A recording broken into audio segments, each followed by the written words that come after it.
Hey guys, Samo here, and continuing my exploration of some of the best jazz records out there.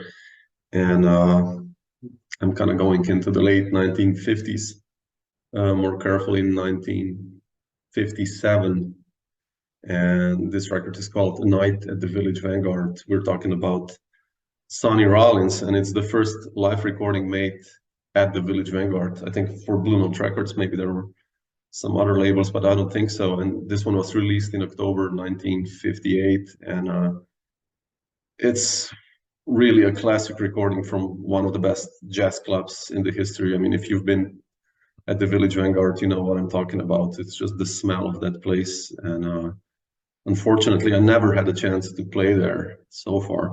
Maybe one day, but I've been there so many times, seen so many artists, and even the energy that must have been there in 1950s was probably even stronger. Like, I don't know, maybe that's when a lot of the amazing jazz was born. And this record by obviously Sonny Rollins, one of the greatest tenor saxophone players out there, it just speaks for itself. It's basically a two set, in the afternoon set, Sonny played with Donald Bailey and Pete LaRoca, who probably is one of the most underrated drummers out there. I remember when touring with Bob Moses, he was just raving about Pete LaRoca, and I think really he's one of the greats. Check him out if you haven't yet. And the evening set, kind of two big names, Wilbur Ware on bass and an amazing performance by Elvin Jones on drums.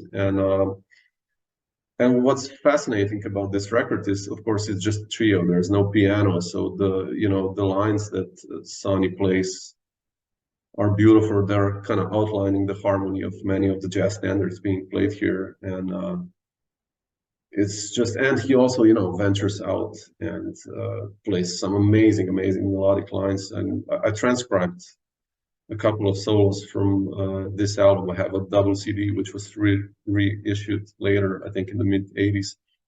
And, the lines that Sonny plays, on tunes like Softly as in a Morning Sunrise, it's really killing. Or Night in Tunisia and Summer, I'll Remember April, All the Things You Are. It's just beautiful. Like, I think it's such a good exercise for any musician who wants to learn how to play beautiful, kind of bebopish, but still like really more stretching out bebopish lines, of course, that's Sonny played. And the music mostly kind of composed of jazz standards, although there's like Sonnymoon for two, like a blues tune, of course.